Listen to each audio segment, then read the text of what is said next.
같이 일어나셔서 임내송 하심으로 예배를 시작하도록 하겠습니다.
하나님이여, 사슴이 시냇물을 찾기에 갈급함같이 내 영혼이 주를 찾기에 갈급하나이다.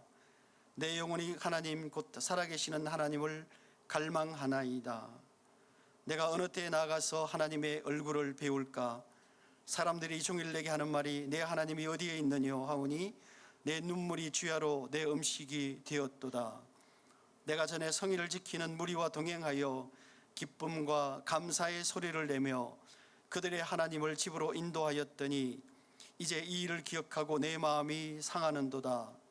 내 영혼아, 내가 어찌하여 낭망하며 어찌하여 내 속에서 불안해하는가? 너는 하나님께 소망을 두라. 그가 나타나 도우심으로 말미암아 내가 여전히 찬송하리로다. 하나님 아버지, 당신의 자녀들이 이 시간 예배로 나와사오니 우리의 예배와 찬양과 기도를 들어주시옵소서. 아멘. 이 시간 지난 한 주간을 돌아보며 우리의 죄를 자백하는 회개의 예배를 드리겠습니다. 하나님 아버지, 주님께서 이 시간 다시 한번 우리 은혜를 베푸시고 하나님, 우리가 우리 자신을 좀 돌아보게 하는 시간을 갖기를 원하오니 주님 함께 하여 주시옵소서. 예배 가운데 함께 하시고 하나님, 우리가 참으로 상한 심령 가지고 나왔사오니 함께 하시고 은혜를 주옵소서. 또 지난주 돌아보며 우리가 하지 말아야 될 하지 않는지 돌아보게 하시고 또 하지 말아야 될 생각들 하지 않았는지 생각하게 하시고 또 가지 말아야 될 곳에 우리가 거하지 아니하였는지 하나님 돌아보는 시간이 되게 하옵소서. 온전하게 신령과 진정으로 드리는 예배가 되게 하옵소서.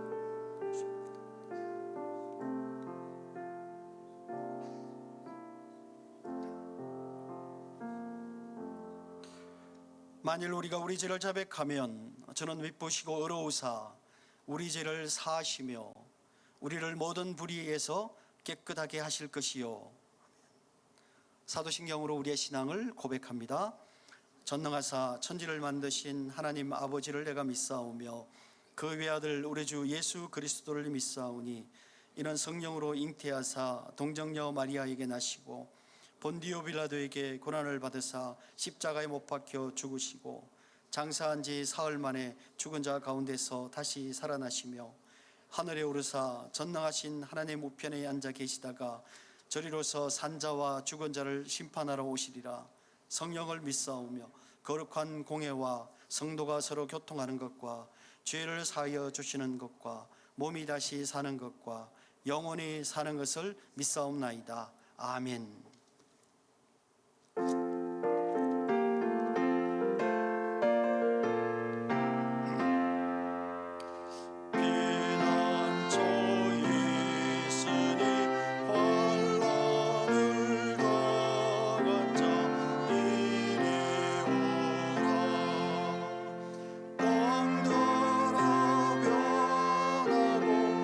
물결이 일어나 산 위에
긍휼이 풍성하신 아버지 하나님, 천지 만물의 주인 되시는 성부, 성자, 성령 하나님을 찬양합니다. 홀로 받기에 합당하신 하나님께 모든 영광을 드립니다. 죄인된 저희들을 불쌍히 여기시어 독생자 예수 그리스도를 이 땅에 보내시고 믿음으로 구원을 얻게 하시며 영생을 선물로 주시고 하나님의 자녀가 되는 은혜 주신 것 감사드립니다. 예수 그리스도를 나의 구세주이며 주님이라고 고백하고 하나님의 은혜로 아버지 하나님의 자녀가 되었음에도 불구하고 여전히 저희들은 내가 나의 삶의 주인인 것처럼 살아가고 있습니다. 하나님의 뜻을 묻지 않은 채 내 생각대로 말하고 행동합니다. 어떤 경우에는 마치 하나님의 뜻인 것처럼 말하기도 합니다. 참담한 것이지만 죄를 죄로 인식하지도 않으며 부끄러워하지도 않습니다. 이제는 새로운 피조물이라고 고백하면서도 세상 사람들과 동일한 가치관으로 살아가는 저희들을 긍휼히 여기시어 돌이키게 하옵소서. 아버지 하나님, 저희 교회가 복음을 전하고 양육하는 일에 혼신의 힘을 쏟는 교회가 될 수 있도록 인도하여 주옵소서. 하나님께서 저에게 주신 2025년도도 벌써 2달이 지났습니다. 교회 이름도 새롭게 정하고 하나님 앞에서 헌신을 다짐했던 저희들의 모습이 흔들리지 않도록 하나님의 강한 오른손으로 저희를 붙들어 주옵소서. 아버지 하나님, 올 한 해 저희들을 철저히 낮추시며 오직 하나님만이 저희의 유일한 희망 되시며 소망이 되심을 경험하게 하옵소서. 저희 교회의 전도 계획을 아시는 아버지 하나님, 저희 교회를 통해 풍성한 전도의 열매가 있게 하시며 그들이 예수님의 제자가 됨으로써 신앙이 성장하며 성숙해가는 과정을 보게 하여 주옵소서. 다음 주 설립 예배를 준비하고 있습니다. 설립 취지를 잊지 않고 하나님을 섬기는 저희들 되게 하옵소서. 육신의 질병과 연약함으로 고통 중에 있는 저희 형제자매들을 긍휼히 여기시어 치유하시며 필요를 공급하여 주옵소서. 물질적인 필요와 삶의 각 영역에서 회복이 필요한 모든 이들의 필요를 공급하여 주옵소서. 오늘 저희 예배를 받으시오며 하나님 홀로 영광 받으시옵소서. 말씀과 찬양과 기도를 통해 하나님의 임재하심을 누리게 하옵소서. 교회 안에 보이게 보이지 않게 수고하는 모든 이들을 주님 아시오니 갚아주옵소서. 우리를 죄로부터 구원하신 예수님의 이름으로 기도드렸습니다.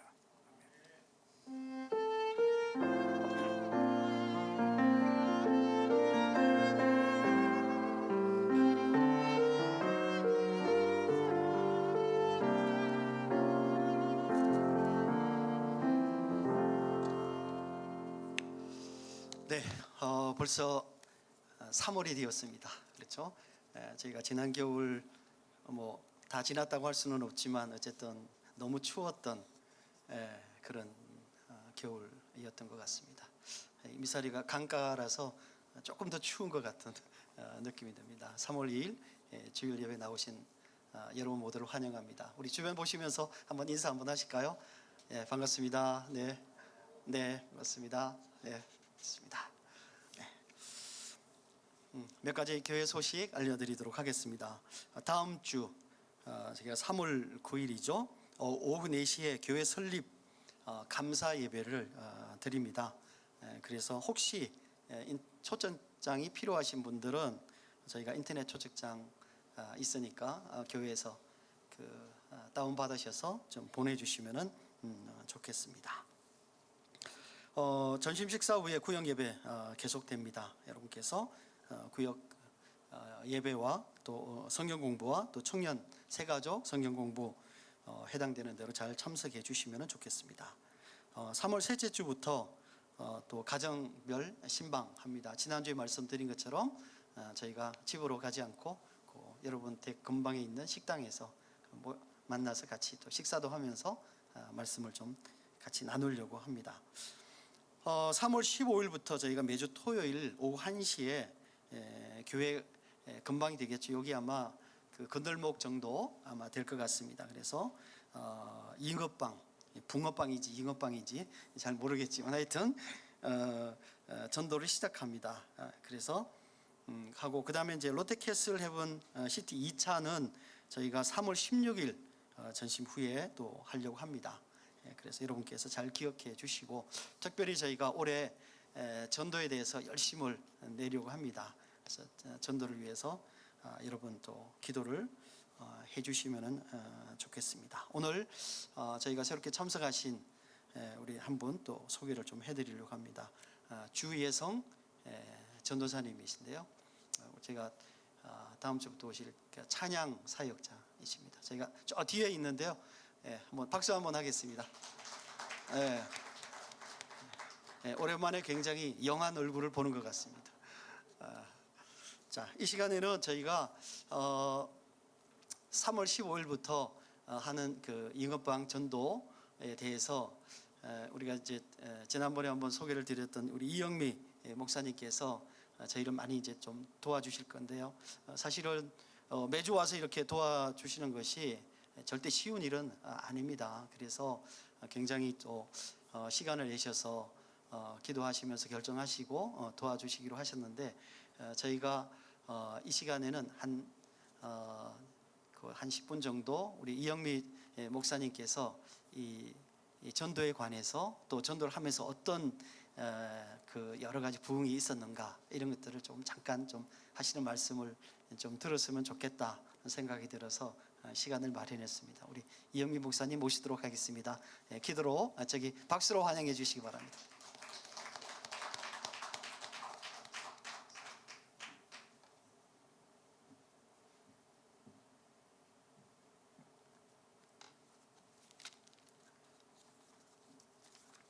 지금 목사님께서 저의 소개를 잠시 했듯이 저는 이영미 목사입니다. 군선교를 4년 6개월 정도 하고, 그리고 지금은 코로나를 맞이해서 조그만 교회들, 그리고 열악한 교회들, 개척은 했지만 성도가 없는 교회들, 그런 교회들을 찾아다니면서 불러주시는 곳에서 그렇게 전도를 돕고 있습니다. 그럼 저는 전도를 그냥 한 번 가서 도우면 절대 전도를 할 수 없는 그런 상황들이 있어요. 그래서 함께 같이 성경을 나누면서 그러면서 돕고 있어요. 제가 이만큼이면 됐다 이 정도로 최고 짧은 교회가 한 달, 그러니까 5주로 끝낸 교회가 있고요. 그리고 길게는 3, 4개월까지 함께 합니다. 왜 그러냐면 하나님께서 그렇게 함께 같이 더 할 일이 있기 때문에 그렇게 해서 두고, 또 지금은 그런 교회들이 전도의 열매를 잘 맺고 그런 소식을 들을 때마다 너무 기쁘고 그런 생명 살리는 일에 함께 동행하고 있습니다. 이 교회도 우리 이 장로님께서 저를 어떻게 전화해 주셔가지고 그래서 이런 인연을 맺어서 또 오게 되었는데, 오고 지난 16일 2월 16일 첫 주일, 그 주일에 왔었죠. 여러분을 뵙고 그 뒤로 기도했습니다.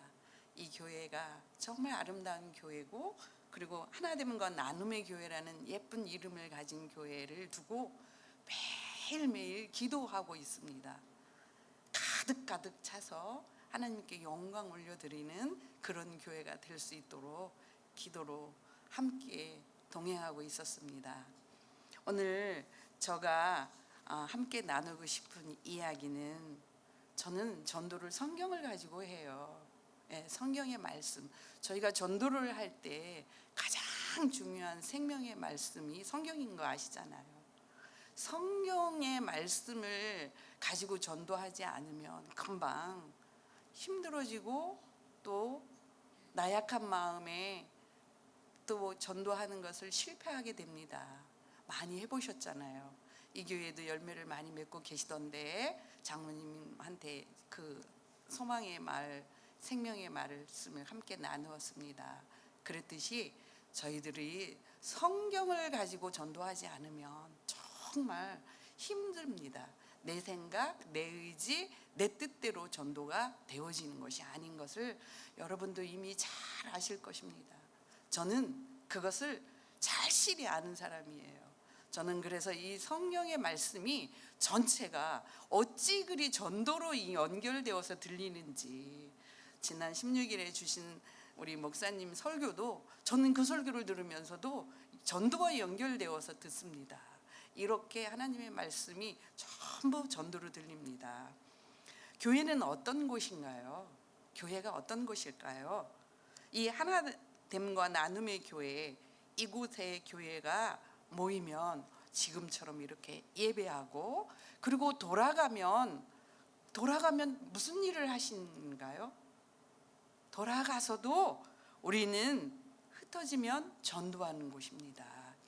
우리가 이 건물도 교회이지만 저희가 교회인 거 아시죠? 그렇죠? 예. 건물도 교회이지만 우리도 교회입니다. 하나님의 성전입니다. 우리가. 이렇듯이 교회는 모이면 예배하고 흩어지면 전도하는 곳이 교회입니다. 그러면 하나님도 전도하셨을까요? 여러분, 하나님 전도하셨습니까? 그렇죠. 장로님 말씀처럼 전도하셨습니다. 얼마나 많이 전도하셨는지를 성경을 통해 나열을 하고 있지 않습니까? 그리고 그 성경은요, 우리 이 성경은 전도하시는 것만 나열해 놓지 않으셨습니다. 전도의 방법도 세밀하게 기록하고 계십니다.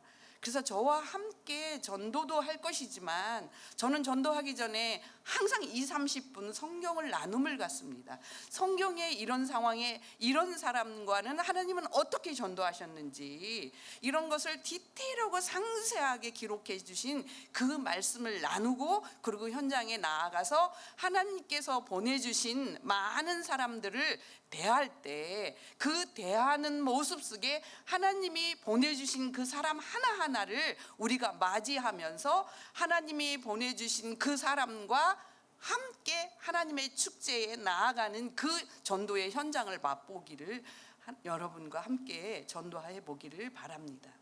아멘이시죠? 네. 너무 조용한 교회이고 예쁜 교회이고 수준이 높은 교회이셔가지고 제가 처음에 와서 깜짝 놀랐습니다. 목사님의 설교도 정말 수준 높으신 목사님이신 거 이미 알지만 또 성도님들도 어찌 그리 똑 닮으신 성도님이신지 제가 너무 기뻤고 좋습니다. 그래서 여러분들에게는 정말 성경 가지고 전도할 때 너무 쉬울 것 같다는, 그리고 이미 아시는 것을 꺼내드리기만 하면 된다는 것을 저는 느꼈습니다. 그래서 장로님이 어제 10분만 짧게 해달라고 그래서 정말 짧게 요약해 보았습니다. 하나님 전도하셨습니다. 정말 많이 하셨습니다. 창세기 12장 1절에서 3절 말씀에 보면 아브라함을 만나 축복을 하시면서 너로 인하여 큰 민족 주시겠다고 약속하셔요. 그런데 아브라함도 우리와 똑같은 인간인지라 만난 하나님을 또 잊고 사세요. 그렇지만 99세에 다시 하나님이 만나 주십니다. 이렇듯이 우리 성경 전체를 통해서 이렇게 하나님은 전도로 많은 사람을 만나십니다. 아브라함, 이삭, 야곱, 모세, 여호수아, 다윗 등등 이루 말할 수 없이 많은 사람들을 하나님은 전도하시고 계시는데, 그 전도의 방법이 어떠하신지를 성경에 낱낱이 상세히 기록해 있습니다. 모세를 보더라도 그렇습니다. 모세라는 이름답게 물에서 건짐 받은 자 아닙니까? 그는 어디에서 살아요? 애굽 왕 궁궐에서 삽니다. 이 궁궐에서 40년의 세월을 산 모세에게 그는 히브리 민족의 어머니의 젖을 물고 먹고 자란 그의 깊은 속에, 젖을 물리며 어머니가 뭐라고 했겠습니까? 기도했을 것입니다. 그러니 그의 이 심성에 히브리 민족의 애심이 있지 않았겠습니까?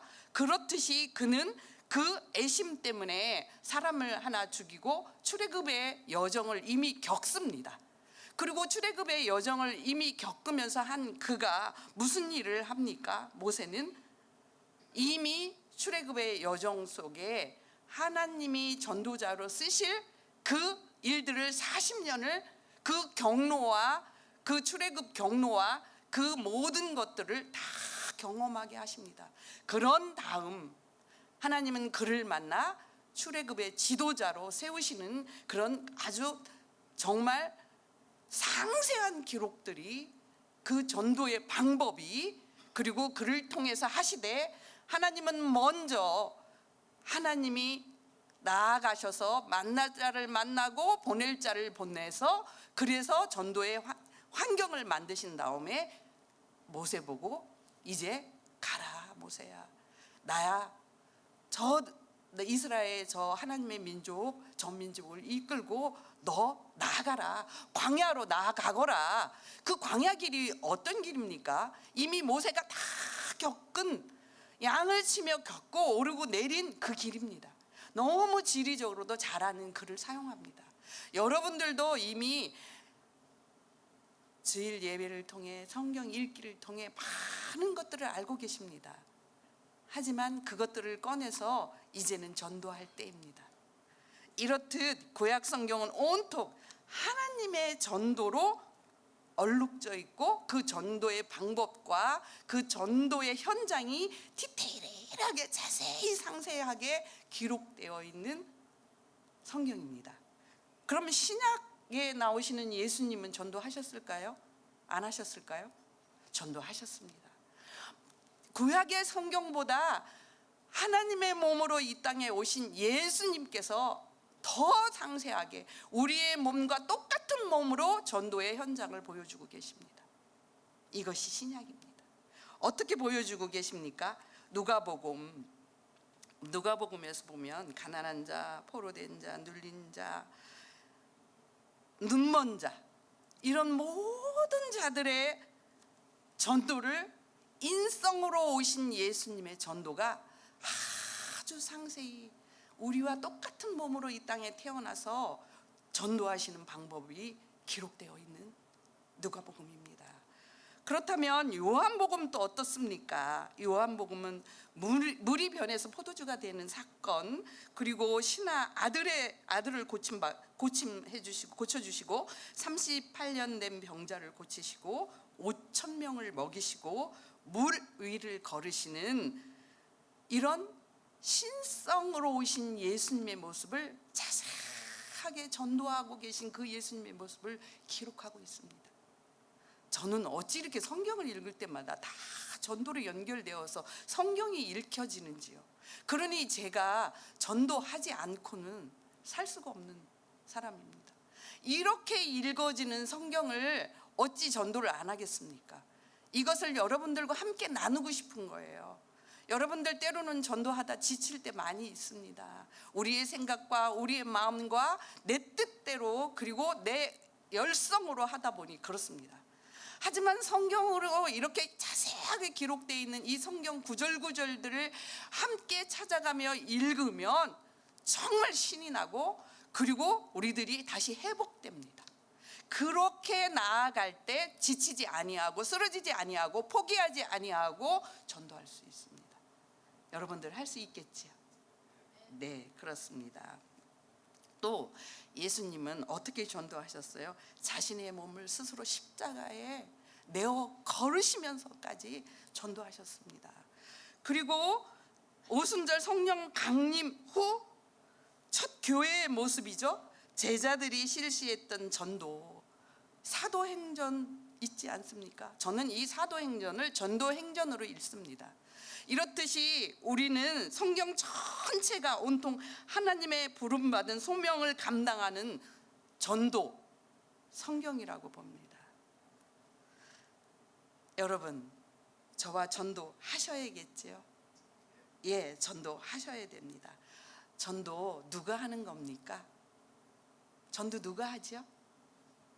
지금 나열했듯이 하나님이 하십니다. 예수님이 하십니다. 성령님이 하십니다. 전도 우리가 하지 않습니다. 그렇기 때문에 힘들지 않습니다. 그렇기 때문에 전도 안 되는 거 아닙니다. 전도 안 하는 것이 전도 못 하는 겁니다.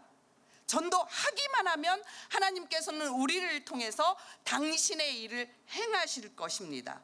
그것을 직접 성경에서 낱낱이 아주 상세히 기록하고 있습니다. 그 전도의 현장들을 여러분과 함께 찾아가며 그 축복된 말씀을 함께 나눠가며 저와 전도할 것입니다. 저는 성경 외에 다른 방법으로 전도 못합니다. 저는 성경 외에, 하나님의 말씀 외에, 예수님의 행동 외에, 하신 행동의 삶의 모습 외에 다른 방법으로 전도 못합니다. 왜요? 힘이 들어서 못해요. 하지만 하나님의 방법대로, 예수님이 사신 삶대로 전도하면 힘도 하나도 들지 아니하고 그 축복된 전도를 우리가 맛볼 수 있습니다. 나를 통해서 하시는 하나님. 이렇게 전도는 살아계신 하나님을 눈으로 직접 경험하는 참 귀한 생명 구원의 현장으로 초대이기 때문에 여러분 전도하셔야 합니다. 하실 것이지요? 저와 함께 하십시다. 네, 전도하면 됩니다. 누가 하시니까요? 하나님이 하시고 예수님이 하시니까요. 그리고 성령님이 하십니까요. 우리는 그저 기도하며 그 하시는 길을, 그 전도의 현장의 초대를 맛보며 함께 나아가면 됩니다. 그리고 전도하다 보면 여러분들 아프신 데 있지 않습니까? 여러분들 이루어지지 않는 기도 제목들이 있지 않습니까? 그 전도 현장에 함께 나아가면서 기도하면서 그 낫는 역사도, 그리고 이루어지는 역사도 누려보시길 바랍니다. 아멘. 예수님이 그렇게 신약에 기록하셨지 않습니까? 많은 병자들을 고치시고 전도하면서 그것들을 누리는 시간 되시길 바랍니다. 감사합니다.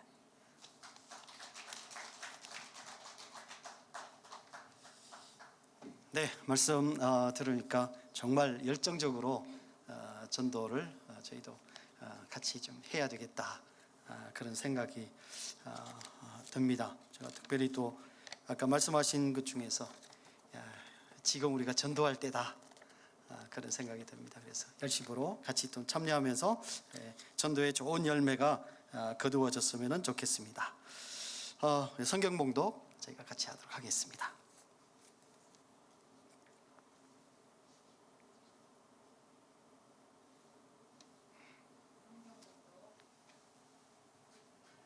기 1장 22절 또 2장 23절까지 하겠습니다. 나오미가 모압 지방에서 그의 며느리 모압 여인 룻과 함께 돌아왔는데 그들이 보리 추수 시작할 때 베들레헴에 있었더라.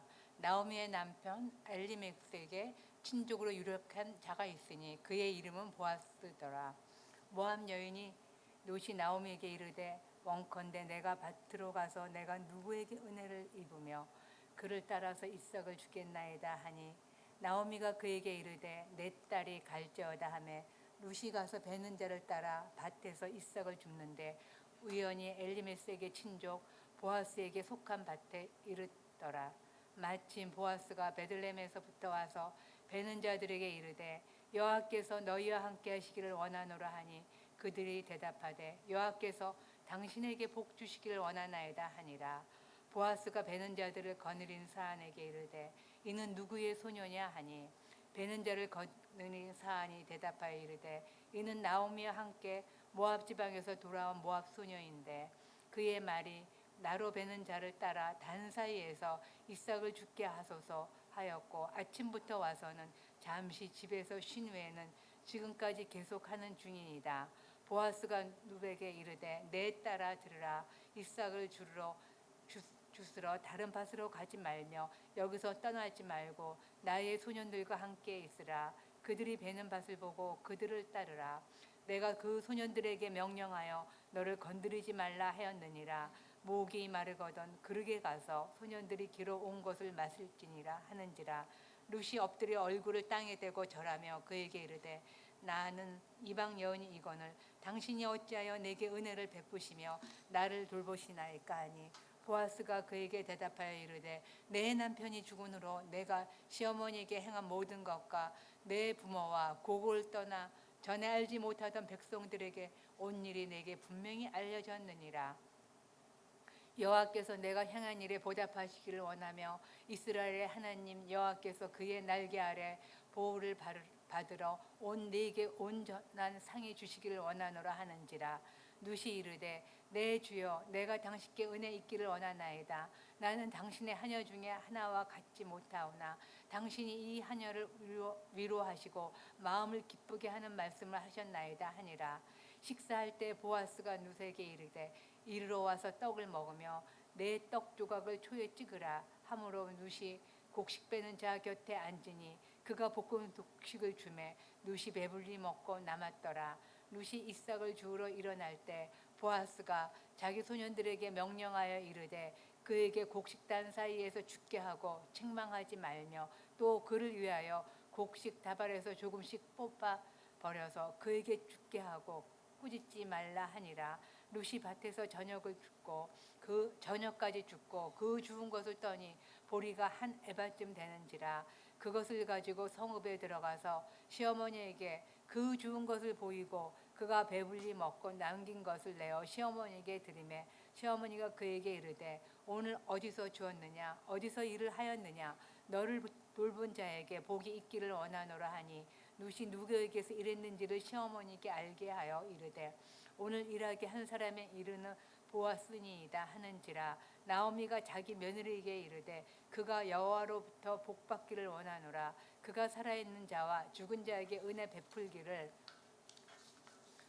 치지 아니하도다 하고 나오미가 또 그에게 이르되 그 사람은 우리와 가까우니 우리 기업을 물을 자 중에 하나이니라 하니라. 모압 여인이 누시 이르되 그가 내게 또 이르기를 내 추수를 다 마치기까지 너는 내 소년들에게 가까이 있으라 하더이다 하니 나오미가 며느리 누에게 이르되 내 딸아 너는 그의 소년들과 함께 나가고 다른 밭에서 사람을 만나지 아니하는 것이 좋으니라 하는지라.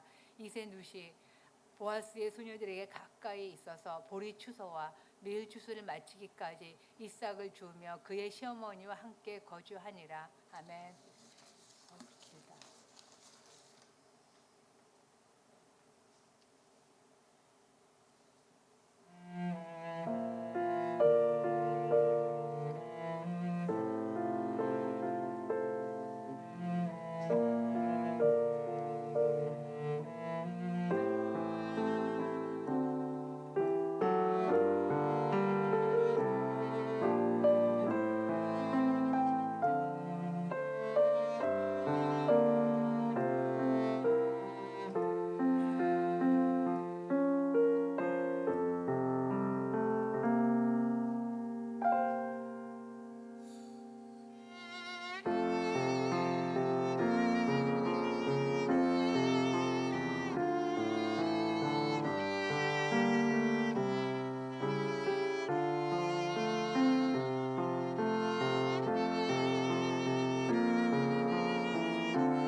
제가 이제 예배 드릴 때 이 앞에 이제 그러니까 프로젝트 때문에 성경에 대한 찬송이 필요가 없는 거죠.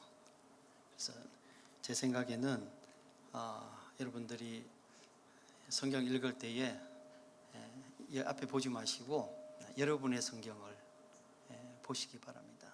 찬송할 때도 앞에 보지 마시고 여러분의 찬송을 펴서 보시기를 바랍니다. 그래야 집에서 여러분이 성경을 읽을 때도 성경이 도대체 어디에 있는지 찾아볼 수 있지 않겠어요? 룻기가 어디에 있는지. 신약에서 한참 룻기를 찾으면 룻기를 찾을 수 있겠습니까? 그래서 이게 성경을 펴서 보는 이게 내 성경이잖아요.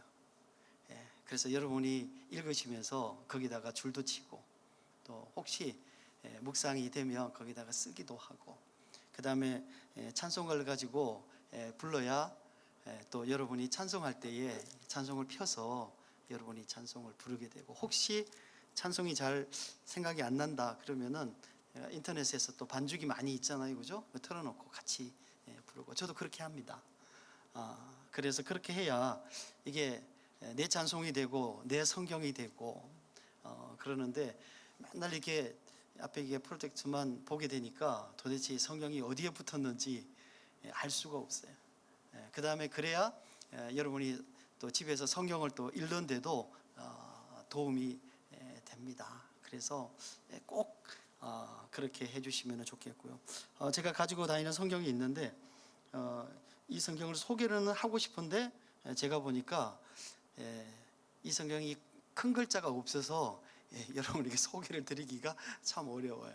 제가 학생들한테는 이 성경을 굉장히 많이 소개를 합니다. 왜냐하면 한국에 나와 있는 성경책 중에서는 가장 본문에 충실하게 조금 해설도 되어 있고 그래서 성경을 이해하는데 굉장히 도움이 됩니다. 그런데 어쨌든 이제 보통 이제 노안이 들잖아요. 그러면은 안경을 해도 조금 이렇게 큰 성경이어야 그래야 잘 보게 되고 힘드니까 제가 굳이 여러분에게 소개는 드리고 있지는 않는데 어쨌거나 저희가 가능하면 우리가 또 성경 봉독하시는 분들도 본인의 성경을 갖고 나와서 읽어주시면 좋겠어요. 그래서 우리가 성경과 찬송을 자기가 계속 가지고 다니고 그거를 계속해서 보는 습관을 들여가는 것이 필요합니다. 우리 젊은 친구들은 다 이제 휴대폰 가지고 거기에 보는데 저는 그거 아니라고 생각합니다. 그래서 우리가 성경을 조금 더 내 것으로 만들기 위해서 좀 그런 좀 작업이 필요하지 않을까 생각합니다. 오늘 시간이 많이 갔지만 같이 또 말씀을 좀 나누도록 하겠습니다. 저희가 지난주에는 나오미의 가족사를 통해서 룻기의 의미에 대해서 생각했습니다. 룻기는 짧은 책이지만 사실은 생각해 보면은 구속사적으로 굉장히 중요한 그래서 성경에서 구속사를 다시 하나님의 그 원복음을 통해서 일어나는 하나님의 그 구속의 역사를 사람들에게 보여주는 이 깃발과 같다. 그래서 그 깃발을 사람들이 쳐다보게 하고 길을 잃지 않도록 만들어주는 그런 성경이다. 이렇게 말씀을 드렸습니다. 또한 우리 그 나오미와 그의 가족들이 겪는 고난을 통해서 성도의 고난은 하나님의 축복의 서곡이다. 이렇게 말씀을 드렸습니다. 혹시 기억나실까요? 네, 맞습니다. 오늘은 지난주에 이어서 또 조금 얘기를 해보도록 하겠습니다. 조금 전에 이제 성경에 관한 얘기를 했는데요. 우리가 대부분 성도들, 특별히 목회자들도 성경을 읽을 때 범하는 아주 일반적인 그 실수가 있습니다. 그것이 뭐냐면 우리가 성경을 읽을 때와 일반 책을 읽는 것이 다르다라고 생각하는 거예요. 그렇지는 않습니다. 왜냐하면 한번 생각해 보시기 바랍니다. 성경에 저자가 있고요, 일반 책도 저자가 있습니다. 우리가 책을 기록할 때에 읽는 사람들이 그 내용을 잘 이해하기를 원합니다. 그래서 가능하면 읽는 사람에게 맞추어서 글을 씁니다. 그래서 그런 측면에서 이 성경과 일반 책이 다르지 않다는 거예요. 책을 읽으면서 그 책 내용을 잘 이해하려면 스토리를 잘 이해해야 되고 또 스토리 속에 감추어진 행간을 잘 이해하는 것이 굉장히 중요합니다. 그래서 행간을 잘 읽으려고 노력해야 되고 또 읽으면서 가능하면 선입견을 갖지 않으려고 노력해야 됩니다. 이것이 내용을 잘 이해하는 굉장히 중요한 방법입니다. 우리가 스토리를 잘 안다는 것이 곧 행간 속에 감추어진 의미들을 안다는 것과는 같지가 않습니다. 그거는 조금 다른 얘기예요. 교회 생활을 오래 하신 분들이 범하는 실수 중에 하나가 내가 그 스토리를 알아요. 그렇다고 그래서 내가 그 성경을 아는 것은 아니라는 거예요. 그러니까 그 스토리가 어떤 의미를 갖고 있는지에 대한 그 의미와 그 속에 감추어진 행간을 잘 읽어가야지만 성경이 사실은 내 성경이 되고 성경을 읽을 때마다 그 의미들을 우리가 확인할 수 있는 것입니다. 스토리를 안다는 것은 여러분이 그 스토리에 익숙한 거예요. 그렇지 내가 성경을 아는 것은 아니다 하는 것입니다. 따라서 많은 성도들이 특별히 많은 목회자들도 이런 실수를 범합니다. 따라서 오늘 우리가 책이든 성경이든 우리가 그 내용을 잘 이해할 수 있는 방법은 무엇일까요? 제가 설명을 다 드릴 수가 없는데 제가 너튜브에다가 그것을 많이 올려놓은 게 있어요. 그래서 여러분 너튜브에 들어가셔서 제 이름을 치면 거기에 성경을 효과적으로 성경 읽기에 관해서 써져 있습니다. 20분씩 짤막짤막하게 꽤 여러 번 설명을 하고 있으니까 혹시 시간이 되시는 분은 한번 읽어보시면 좋을 것 같다는 생각이 듭니다. 제가 왜 이 얘기를 하냐면은 이 오늘 본문 특별히 룻기는 성경을 어떻게 읽어야 될 것인가에 대해서 잘 설명해 주는 그런 아주 중요한 책입니다. 오늘 두 가지 정도 우리가 오늘 본문에서 생각해서 여러분에게 말씀드리려고 합니다. 첫 번째는 뭐냐면은 첫 번째는 글이 시작되는 지점, 어떤 에피소드가 시작되는 첫 번째 단어 혹은 첫 번째 문장을 주의 깊게 읽어야 됩니다. 왜냐하면 그 첫 번째 단어와 첫 번째 문장에는 굉장히 많은 정보들을 가지고 있어요. 그래서 그거를 잘 읽으면 앞으로 스토리가 어떻게 진행이 될 거구나, 여기서 얘기하고자 하는 바가 무엇이구나 하는 것들을 조금 더 명확하게 알 수가 있습니다. 두 번째는 잘 사용하지 않는 단어들이 반복적으로 나올 때예요.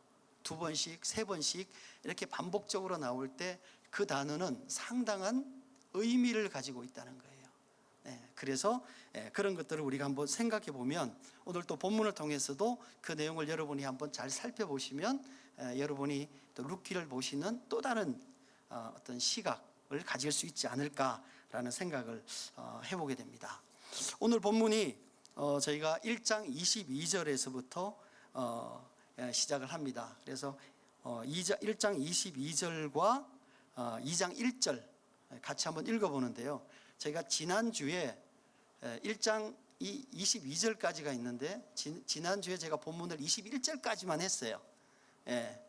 아마 읽으시면서 그 이유가 무엇인지를 여러분이 또 한번 확인해 보시면 좋을 것 같다는 생각이 듭니다. 자, 같이 우리가 1장 22절과 2장 1절을 같이 한번 읽어보도록 하겠습니다. 앞에 보지 마시고 여러분의 성경을 펴셔서 여러분의 성경으로 같이 한번 읽도록 하겠습니다. 시작. 나오미가 모압 지방에서 그의 며느리 모압 여인 룻과 함께 돌아왔는데 그들이 보리 추수 시작할 때에 베들레헴에 이르렀더라. 나오미의 남편 엘리멜렉의 친족으로 유력한 자가 있으니 그의 이름은 보아스더라. 이렇게 되었습니다. 이 내용을 다시 한번 살펴보면 나오미가 며느리 룻과 함께 예루살렘으로 돌아왔는데 그때가 추수 때였다, 이렇게 얘기를 하고 있습니다. 그리고 남편 엘리멜렉의 친족 중에 유력한 자가 있는데 그 이름이 보아스다. 지금 이렇게 간단하게 설명을 하고 있습니다. 자, 그런데 이 내용을 1장과 2장 전체적으로 한번 연결해서 얘기를 해보도록 하겠습니다. 나오미가 모압에서 돌아오기를 결정했을 때 그가 들은 소식은 뭐냐면 하나님께서 그의 백성들에게 양식을 주셨다 하는 얘기를 들었습니다. 양식을 주셨다 이렇게 돼 있으니까 이거는 뭐예요? 과거인 거죠. 네. 그런데 돌아올 때는 막 추수가 시작된 거예요. 그러니까 양식을 주신 것이 그 전해다 이런 얘기가 되겠습니다. 따라서 작년에는 풍년이었던 거죠. 그 전에도 풍년이었을 수도 있어요. 그러나 어쨌거나 지금 그런 풍년이 지속되고 있는 상황 가운데 하나님께서 백성들에게 풍년을 주시고 풍족하게 하시고 그 소식을 나오미가 모압 지방에서 들었다는 거예요. 그리고 예루살렘으로 베들레헴으로 돌아오게 되었다는 것입니다. 자, 그리고 남편의 친족인 보아스가 유력한 자라고 쓰여져 있는데 여기서 유력한 자라는 의미는 뭐냐면은 재산이 많다는 거죠. 그렇지 않습니까? 당시의 상황을 생각해 보면 재산이 많다는 의미는 그 당시에는 농경 사회니까 논밭이 많다, 뭐 양들이 많다, 아마 이런 의미를 가지고 있습니다. 자, 그런데 나오미와 룻이 베들레헴에서 자기의 생활을 시작하기도 전에 그들의 생활을 성경이 설명하기도 전에 저자가 이 내용을 밝히고 있어요. 저자가 이 내용을 밝히고 있습니다. 그렇다면 이 의미는 무엇이겠습니까? 이 의미는 이 내용이 앞으로 진행되어지는 스토리를 전개하는 데 굉장히 중요한 내용이다, 중요한 요소다라는 것을 지금 나타내는 것이죠. 이거는 문학적으로 얘기하면은 복선이라고 얘기를 합니다. 그러니까 앞으로 이 내용이 상당히 중요한 내용으로서 나오미와 룻의 생활에 상당한 영향을 미치고 있다 하는 것을 미리 우리가 전지적 작가 시점에서 얘기를 지금 하고 있는 겁니다. 이걸 우리가 복선이라고 합니다. 자, 나오미와 룻이 베들레헴에서 돌아왔는데 가진 게 아무것도 없어요. 그러니 무슨 일이든지 해야 되지 않겠습니까? 그 시기에 여성들이 할 수 있는 가장 손쉬운 일은 추수하고 난 논에 가서 이삭을 줍는 것이에요. 저도 어릴 때 이삭 줍기를 많이 했습니다.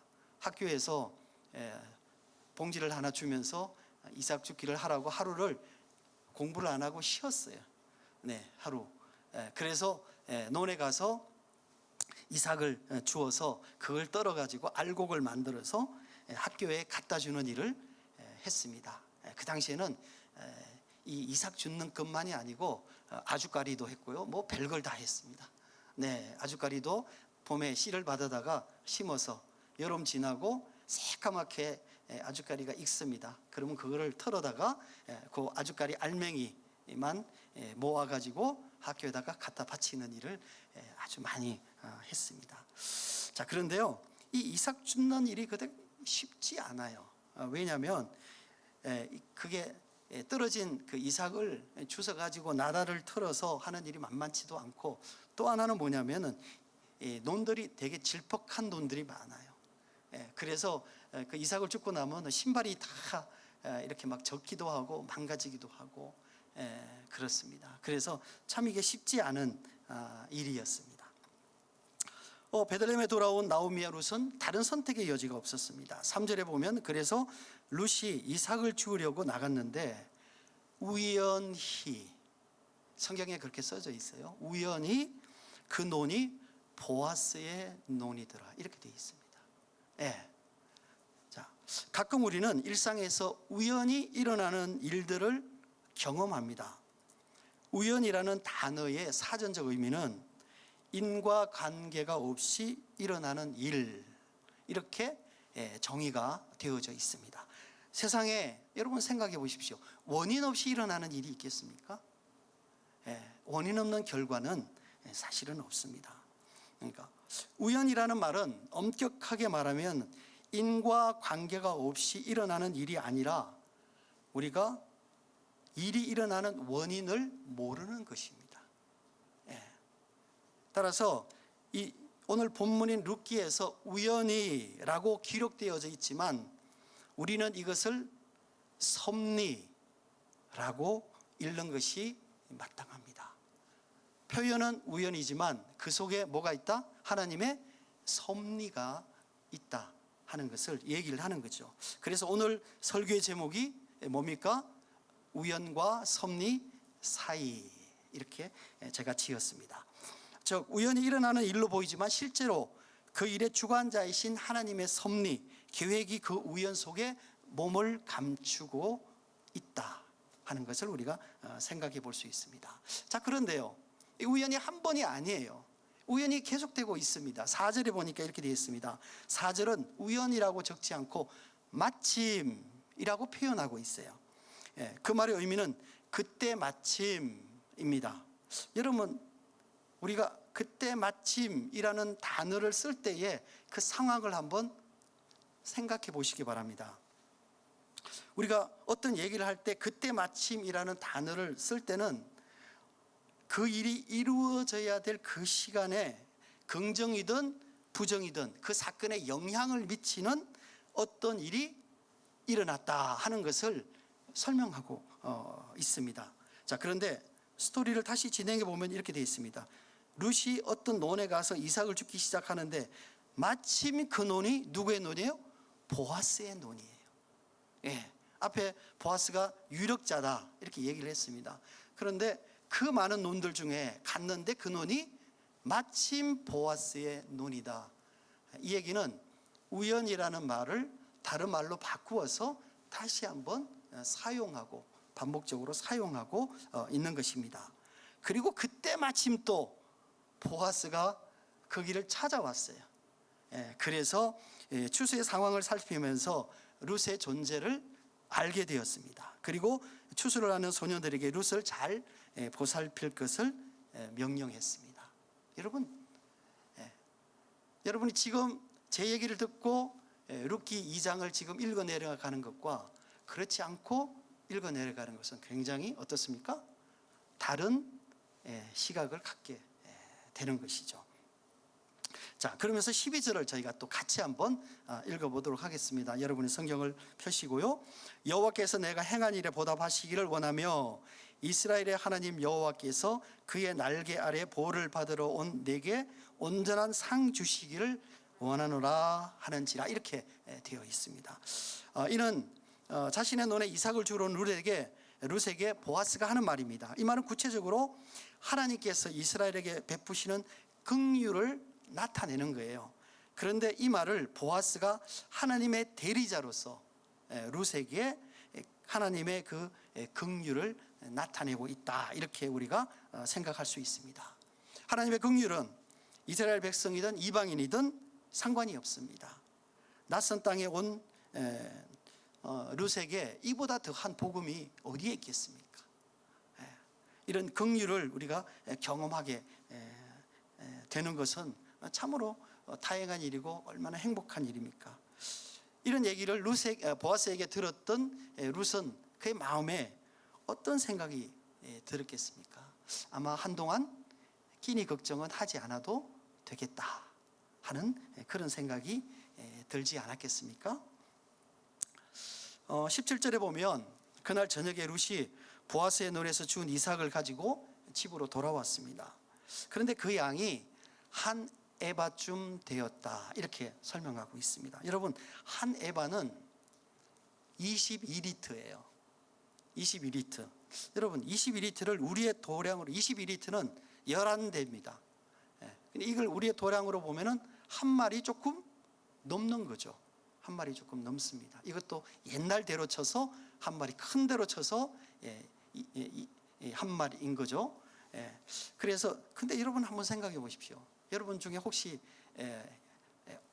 과거에 아주 어렸을 때 이삭을 주운 경험이 있으신 분 한번 생각해 보십시오. 이삭을 하루 주었는데 22대를 주었어요. 말도 안 되는 얘기죠. 말도 안 되는 얘기입니다. 제 기억에 의하면 하루 종일 가서 이삭을 주어도 조그마한 비닐봉지 이렇게 틀면 이렇게 나달이 있지 않습니까? 그러면 조그마한 비닐봉지에 하나 정도 채우기도 쉽지 않았어요. 그런데 하루 주었는데 11대가 되었어요. 여러분, 어마어마한 양이라는 생각이 듭니다. 이는 룻이 보아스의 논에서 준 한 마리 넘는 이 보리 이삭은 차고 넘치게 채워주시는 하나님의 풍성하신 그 긍휼을 의미하고 있다고 생각합니다. 여러분, 하나님의 긍휼은요 인색하지 않습니다. 째째하게 조금 먹고 남을 정도로 주시는 하나님, 그런 하나님 아니십니다. 따라서 우리가 하나님의 긍휼을 표현할 때 어떻게 표현합니까? 긍휼의 풍성하신 하나님, 이렇게 표현하지 않습니까? 그렇습니다. 자, 그런데 이 하나님의 섭리는요 굉장히 다양하게 나타납니다. 하지만 그것을 우리는 알지 못해요. 그런데 대부분 알게 된 때는 언제냐면은 시간이 한참 지나서 우리 인생을 되돌아봤을 때, 그때 하나님께서 참 은혜를 베푸셨구나. 그때 하나님께서 정말 우리를 도우셨구나. 그러니까 이런 생각을 우리가 하게 되고 그 사실을 이제 확인하게 되는 거죠. 그런 현상은 우리의 삶 가운데서 계속해서 반복되어집니다. 여러분, 우리가 우리의 노력을 통해서 뭔가를 성취하게 하는 것과 하나님의 섭리를 통한 긍휼을 경험하는 이 두 가지는 절대로 비교할 수가 없습니다. 우리가 반드시 기억해야 할 것은 이런 하나님의 긍휼은 우리의 삶 가운데서 이루어지는 축복의 시작이다, 이렇게 우리가 생각할 수 있습니다. 이후에 하나님께서 긍휼을 어떻게 사용하시며 어떻게 나타내실지는 아무도 모릅니다.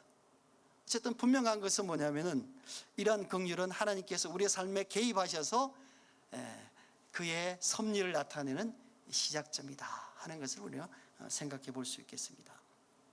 자, 그런데 만약에 룻에게 하루에 한 마리씩 이삭을 죽게 하셨는데, 만약에 하나님께서 그에게 긍휼을 더하셔서 하루에 2마리씩 죽게 하셨다, 우리가 생각해 보면은 와, 대단하다. 세상에 어떻게 하루에 2마리씩 이삭을 주울 수 있을까라고 생각을 하겠죠.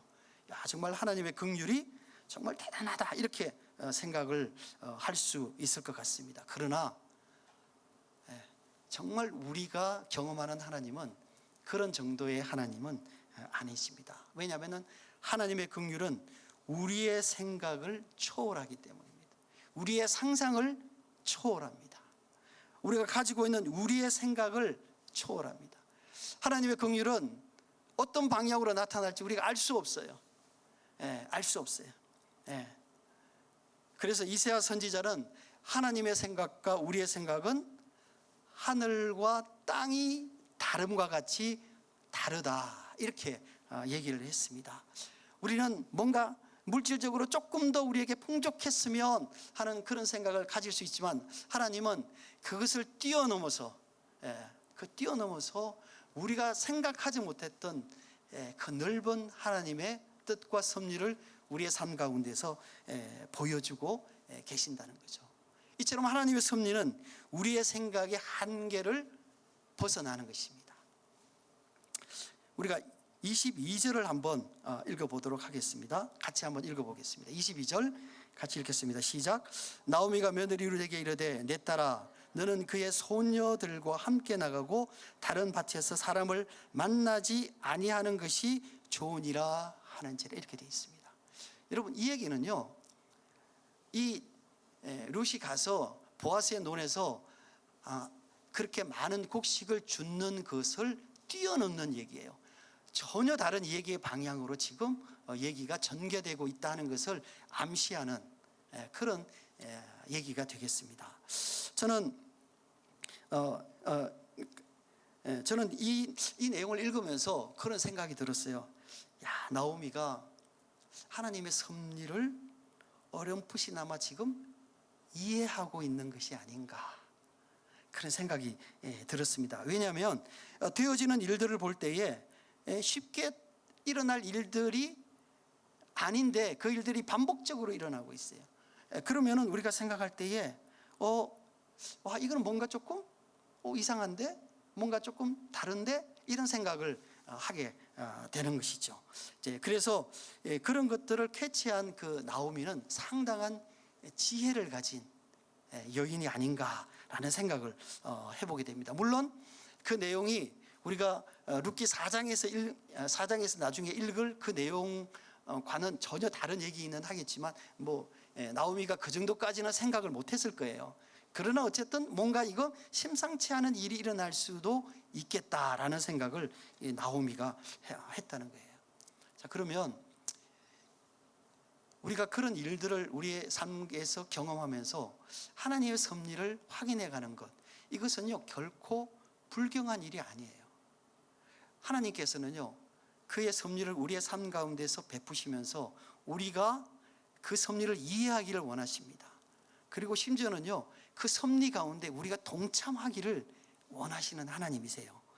그래서 그것을 통해서 우리가 하나님의 섭리를 온전하게 이해하고 실행하고 그 섭리가 세상에 여러분을 통해서 드러나기를 원하시는 것이 하나님의 마음이다 하는 것을 우리가 생각해 볼 필요가 있습니다. 배움이 많은 것, 많은 경험을 한 것, 실력이 좋은 것, 사회적으로 높은 직위에 있는 것, 이런 것들이 사람을 지혜롭게 만들지 않습니다. 물론 그들이 어떤 분야의 전문가일 수는 있어요. 그러나 이 하나님의 지혜는 그런 지식과 지혜의 결과가 아니라는 거예요. 제가 지난번에 야고보서 제가 강의를 하면서 이런 말씀을 드렸습니다. 지혜는 하나님의 마음을 알아야 돼요. 하나님의 마음을 알아야지만 하나님의 섭리를 이해할 수 있어요. 그것이 지혜예요.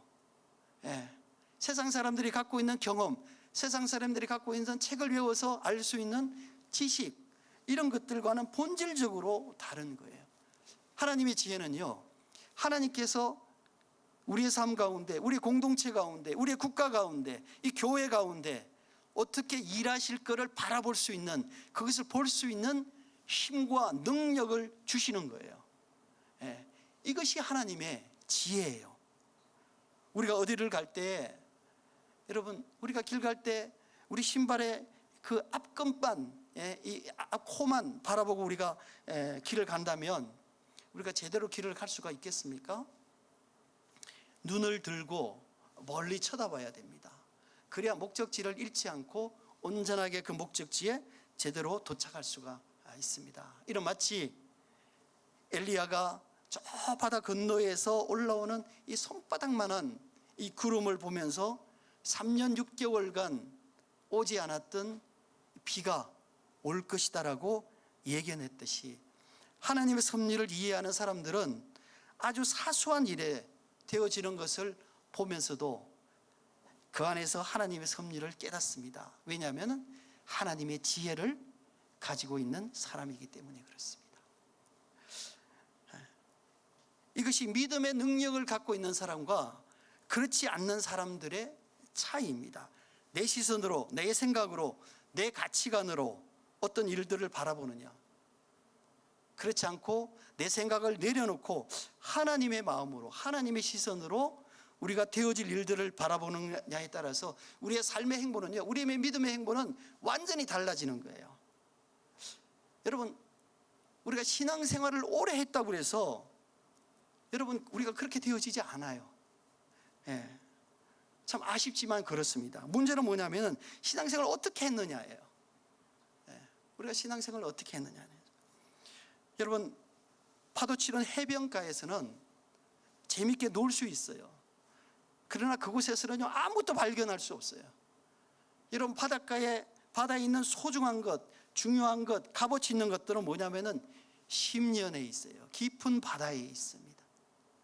여러분, 우리가 때때로 어려운 일을 겪어도 진덕하니 조금 참고 기다리고, 어떤 감정이 생겨도 혹시 내가 오해하고 있지 않는지 그 말에 대한 의미를 한 번 더 생각해보고, 혹시 내가 잘할 수 있어도 하고자 하는 사람이 있으면 그 사람에게 양보해서 기회를 주고, 내가 당장 하고 싶은 말이 있어도 우리가 침을 삼키듯 그 말을 삼킬 수 있어야 돼요. 내가 할 말 다 하고 얼굴로 내 감정 다 쏟아내고 자기 고집 다 부리고 내 말 언제나 옳다라고 생각하면 그 가운데서 어떤 하나님의 지혜를 우리가 발견할 수 있겠습니까? 우리가 그런 삶을 살면 우리가 어떤 하나님의 섭리를 우리 삶 가운데서 이룰 수가 있겠습니까? 사랑하는 성도 여러분, 하나님의 섭리를 알기를 원하십니까? 여러분의 삶에 임하시는 하나님의 긍휼을 경험하기를 원하십니까? 조용히 하나님의 때를 기다리는 것이 필요합니다. 여러분, 그리고 여러분 말씀을 읽으십시오. 하나님의 말씀을 읽어야 하나님의 마음을 읽을 수 있습니다. 그리고 하나님의 마음을 알게 해달라고 우리가 기도해야만 합니다. 그래야 그 하나님의 그 은혜의 말씀이 나에게 임하셔서 내가 하나님의 섭리를 깨닫게 된다는 것입니다. 많은 성도들이 하나님의 말씀을 잘 읽지도 않고 읽어도 그 의미를 생각하지 않고 그냥 읽습니다. 성경의 대부분의 지식을 목회자의 설교로 대체하려고 해요. 여러분, 그것은요 아주 잘못된 신앙생활이에요. 지난주에 제가 성경 공부할 때 잠시 말씀을 드린 것처럼 여러분, 목회자는요 여러분과 똑같이 말씀을 보고 그것을 해설하는 사람이에요. 성경을 해설하는 목사의 설교나 강의가 통해서 여러분의 은혜를 받고 성경에 대한 지식을 어느 정도 쌓아가는 것은 굉장히 중요한 일이고 필요한 일이에요. 그러나 여러분이 직접 성경을 읽으면서 그 안에서 하나님의 마음을 이해하고 하나님의 뜻을 알고 하나님의 섭리를 깨달아가는 것, 여러분, 이것보다 더 중요한 일은 없다는 거예요. 만약에 여러분이 그렇게 한다면 여러분 성경이 너무 재밌어지는 거예요. 너무 재밌어져요. 여러분이 눈을 감는 것이 아쉬울 정도예요. 정말입니다. 그래서 이 말씀을 통해서 여러분이 말씀을 묵상하면서 여러분이 성령의 음성을 정말 좀 들었으면 좋겠어요. 저는 여러분이 제 설교를 잘 들어주시는 건 참 감사합니다. 그러나 제 설교만 듣고 성경을 이해하면요 여러분은 저의 설교 안에 갇혀 있을 수밖에 없어요. 말씀을 읽으며 성령의 음성을 우리가 들어야 합니다. 그래야 여러분의 삶 가운데서 임하시는 하나님의 그 긍휼을, 하나님의 섭리를 여러분이 깨달을 수 있습니다. 그래야 우리의 신앙생활이요 풍성해집니다. 우리가 하나님을 더 깊이 경험하고 알아갈 수가 있습니다. 그래야 우리의 삶 가운데서 일어나는 우연으로 보이는 이 상황이 하나님의 섭리로 이루어지고 있다는 사실들을 깨닫게 됩니다. 여러분의 말씀으로 인해 하나님의 지혜가 여러분 삶 가운데서 풍성하게 나타나는 그런 성도들 되시기를 축원합니다. 우리가 찬송 하나 하도록 하겠습니다.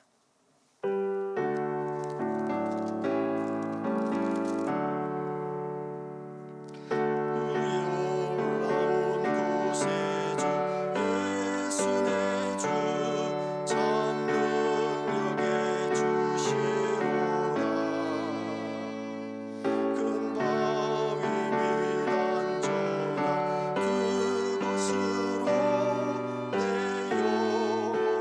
숨기시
때 나 일어나 맞이하리.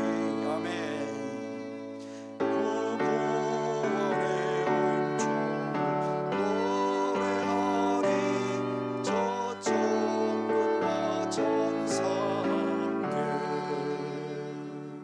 메마른 땅을 종일 걸어가도 나 피곤치 아니하며 저 위험한 곳 내가 이를 때면 큰 범 위에 숨기시고 주 손으로 덮으시네. 우리가 오늘 말씀 기억하면서 기도 한번 드리도록 하겠습니다. 하나님, 정말 우리 삶 가운데 임하시는 하나님의 긍휼과 하나님의 지혜를 제가 깨닫기를 원합니다. 주님, 우리의 삶 가운데서 일어나는 우연 가운데 하나님의 섭리가 숨겨져 있다는 사실을 우리가 깨닫기를 원하고, 우리 삶 가운데 일어나는 모든 일들을 하나님 우리가 자세하게 보기를 원합니다. 하나님의 마음으로 보기를 원합니다. 하나님의 눈으로 보기를 원합니다. 우리에게 지혜를 주셔서 하나님의 섭리를 깨닫게 하시고 날마다 하나님의 긍휼을 우리가 힘입어 능력으로 살아가게 도와주옵소서. 우리가 잠시 기도하겠습니다. 기도합니다. 하나님 아버지, 정말 이 시간 주께서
예수님 이름으로 기도합니다. 아멘. 우리가 다 같이 일어나셔서 봉헌하시겠습니다.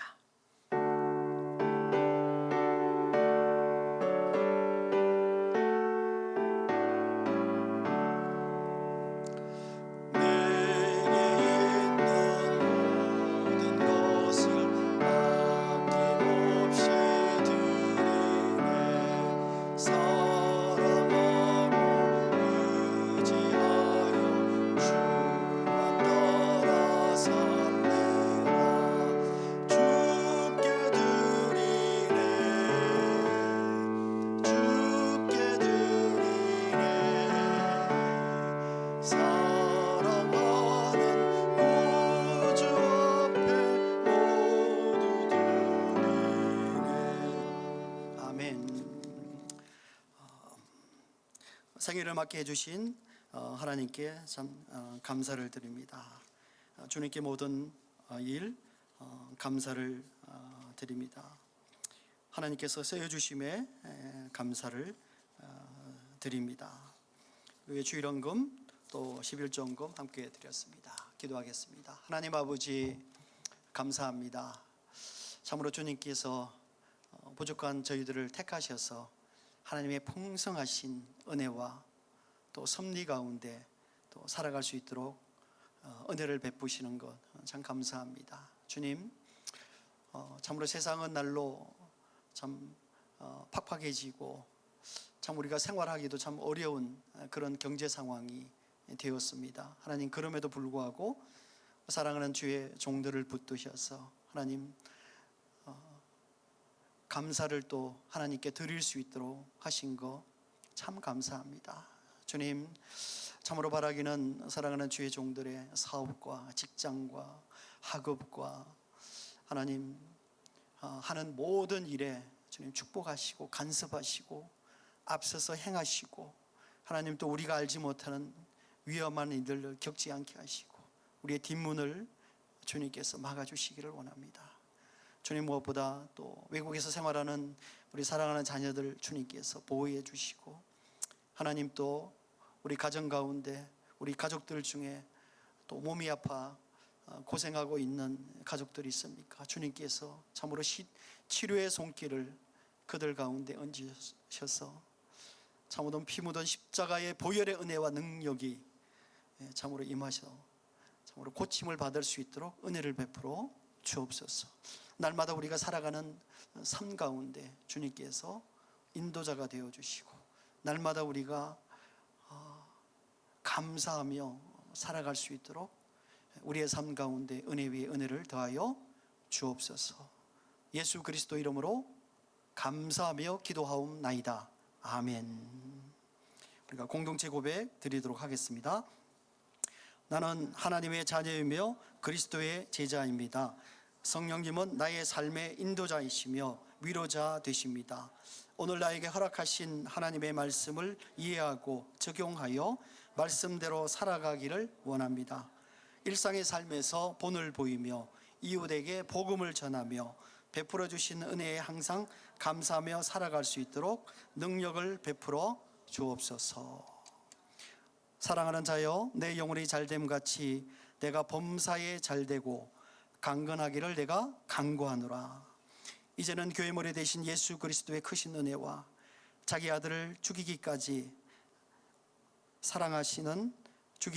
우리를 사랑하시는 하나님의 그 크신 사랑하심과 성령님의 감동, 감화, 위로 충만하심이 우리의 삶 가운데 일어나는 우일한 일들을 하나님의 섭리로 깨닫기를 원하는 이 자리에 있는 하나됨과 나눔의 공동체에 속한 모든 권속과 그들의 가정과 이 땅의 교회에 지금부터 영원히 함께 하시기를 간절히 축원하옵나이다. 아멘.